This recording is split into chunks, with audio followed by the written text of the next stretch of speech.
Selamat sejahtera kepada doktor. Tajuk artikel yang kami pilih ialah pola dan faktor yang mempengaruhi peminuman-minuman keras remaja dusun Malaysia. Artikel ini ditulis oleh 3 orang penulis iaitu Ardiah Jamalia, Zaidah Mustafa dan Rokia Ismail. Nama jurnal diterbitkan ialah Geografia Online Malaysian Journal, Society and Space. Artikel ini dirujuk daripada muka surat 82 hingga 101 daripada keseluruhan jurnal tersebut. Artikel pola dan faktor mempengaruhi peminuman-minuman keras remaja dusun Malaysia ini diterbitkan pada tahun 2009. Artikel ini membincangkan isu-isu yang berkaitan dengan pengambilan minuman keras dalam kalangan remaja. Artikel ini menumpukan kepada jenis, pola minum dan faktor-faktor remaja meminum minuman keras berdasarkan pengalaman dan perspektif remaja. Objektif penulisan artikel ini adalah untuk mengenal pasti latar belakang peminum minuman keras serta umur mereka dan juga untuk mengetahui adakah ahli keluarga mereka juga turut minum minuman keras atau tidak. Selain itu juga untuk mengetahui pola dan faktor remaja minum minuman keras yang merangkumi sikap individual dan faktor luaran seperti persekitaran, budaya, ekonomi dan gender. Dalam artikel ini, penulis telah menggunakan metodologi kajian untuk menghasilkan kajian yang berkualiti dan mencapai objektif yang digariskan. Dalam artikel ini, semua data dikumpulkan dengan menggunakan kaedah kuantitatif dan kualitatif. Responden bagi kajian ini telah dipilih melalui kaedah snowball. Data kuantitatif didapatkan melalui kaedah survey iaitu menggunakan soal selidik yang diedarkan kepada 50 responden. Data kualitatif didapatkan melalui kaedah pemerhatian dan temuduga terhadap 4 orang informal utama. Okay, saya Nurul Zazliana binti Zemi. Seterusnya ialah isu-isu utama yang ingin dikemukakan oleh penulis. Isu pertama yang ingin dikemukakan oleh penulis ialah latar belakang remaja yang mengambil minuman keras, tahap umur dan mula minum minuman keras. Penulis ingin mengkaji pada peringkat umur berapa remaja mula mengambil minuman keras. Penulis mendapati remaja mula minum minuman keras serendah umur bawah 15 tahun. Isu yang kedua ialah penulis ingin mengkaji pola pengambilan minuman keras yang meliputi jenis minuman yang diambil, tempat memperolehi minuman keras, tempat minum, waktu dan dengan siapa remaja minum serta kaitan minum minuman keras dengan gender. Penulis ingin mengkaji dari mana tempat remaja mendapati minuman keras dan dengan siapa remaja minum minuman keras. Hasil kajian mendapati remaja lebih banyak minum minuman keras tradisional namun lebih cenderung minum minuman seperti bir yang dikategorikan sebagai minuman keras kosmopolitan. Remaja juga memperolehi minuman keras di rumah pengusaha, kedai runcit dan restoran. Mereka sering minum di waktu perayaan, di hujung minggu bersama rakan sebagai. Okay, isu yang ketiga ialah penulis ingin mengkaji faktor yang mempengaruhi pengambilan minuman keras dalam kalangan remaja dusun.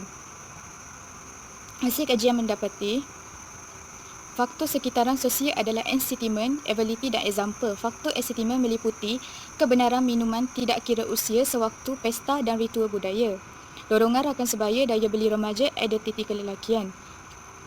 Penulis juga mendapati 50 remaja dusun dari daerah Ranau. Faktor yang mempengaruhi pengambilan minuman keras adalah faktor tradisi, pengaruh rakan dan suka-suka. Mereka cenderung minum minuman keras untuk menghiburkan dan ingin berseronok.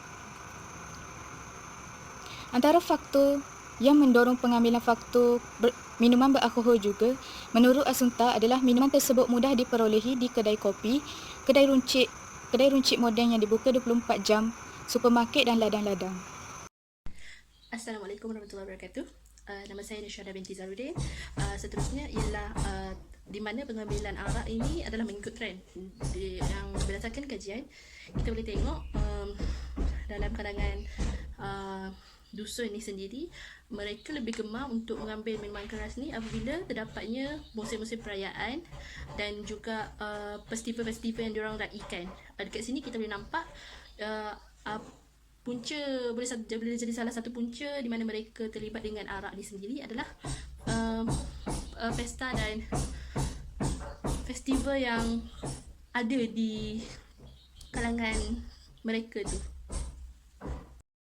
dalam artikel juga penulis ada menyebutkan tentang kesan arak ni kepada diri masyarakat, seperti bila seseorang itu terlibat dengan arak, dia boleh menyebabkan kemalangan jalan raya, penderaan dan juga masalah sosial yang lain. Di sini kita dapat lihat bahawa arak ni tidak mempunyai kebaikan, malah ianya mempunyai keburukan yang mana tidak elok dari sisi masyarakat. Assalamualaikum. Sebelum saya teruskan pertanyaan, saya nak perkenalkan diri saya. Nama saya Ayu Syailah binti Muhammad Khairul Amar. Okey, saya akan teruskan pembentangan dengan analisis artikel. Okey, daripada artikel yang kami kaji, saya dapat lihat tahap umur remaja yang mula mengambil minuman keras. Okey, berdasarkan kajian, penulis mendapati bahawa remaja yang berumur bawah 15 tahun sudah mula meminum minuman keras. Selain itu, menurut laporan WHO, remaja di negara Europe, rata-rata umur remaja yang berumur 15 hingga 16 tahun pernah meminum minuman keras dan mereka mula mengambil minuman keras pada umur 12 tahun. Dan mereka mula minum minuman keras sehingga mabuk pada umur 14 tahun. Okey, daripada hasil kajian ini juga kita dapat lihat pola pengambilan minuman keras dan juga jenis-jenis minuman keras yang diambil oleh remaja. Okey, daripada kajian ini juga saya dapat lihat bahawa remaja ini sering mengambil minuman keras tradisional seperti tuak, toddy, tapai dan langkau dan lihing. Namun mereka juga sudah cenderung minum bir yang dikategorikan sebagai minuman keras cosmopolitan.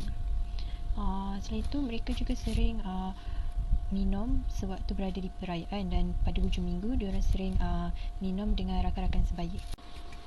Okey, selain itu remaja-remaja ini juga mudah untuk mendapatkan minuman keras. Mereka boleh dapati minuman keras ini daripada rumah-rumah pengusaha, restoran dan juga kedai runcit. Okay, daripada artikel yang saya kaji juga, saya dapat mengetahui faktor-faktor yang mempengaruhi remaja dalam pengambilan minuman keras.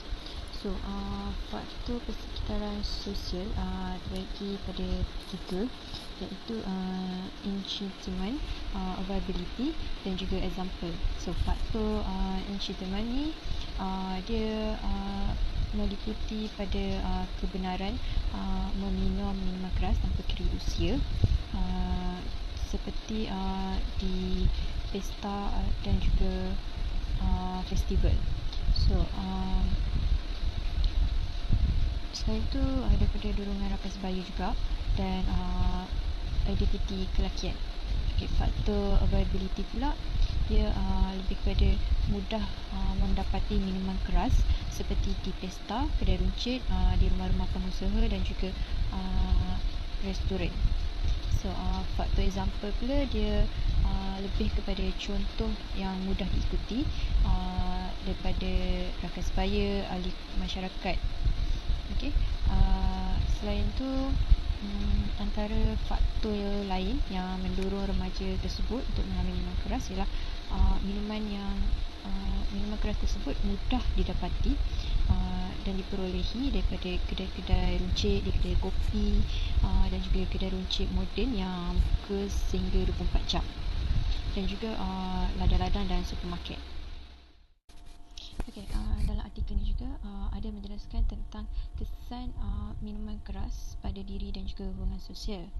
So, menurut Kessler dan Walton, minuman keras menyebabkan peningkatan kadar masalah sosial dan juga kesihatan.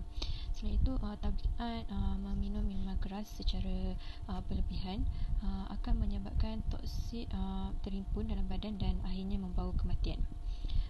Selain itu juga, dan menurut Assunta 2007, kemiskinan, keganasan rumah tangga dan kemalangan jalan raya adalah merupakan kesan daripada mereka yang mengambil minuman keras secara berlebihan.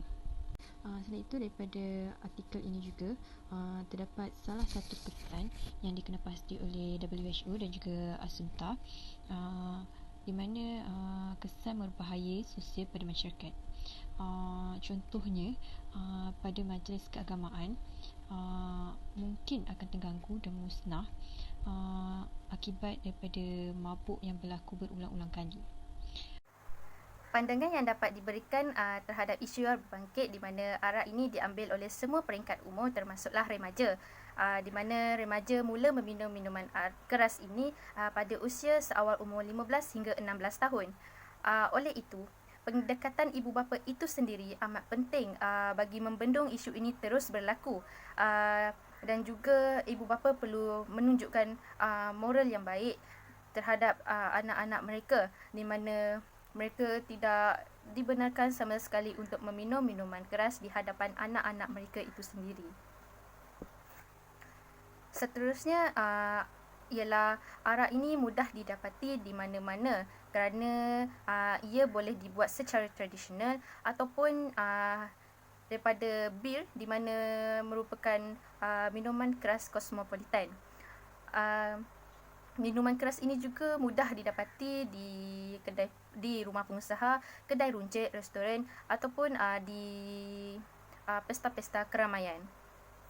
Oleh itu, pihak-pihak yang terlibat dalam mengedarkan atau menjual minuman keras ini perlu menitik beratkan umur pembeli, di mana sekiranya remaja yang membeli minuman keras tersebut, mereka perlu menegaskan bahawa mereka tidak lagi cukup umur untuk membeli dan juga ia memudaratkan kesihatan mereka sekiranya mereka meminum minuman keras pada usia yang sangat muda.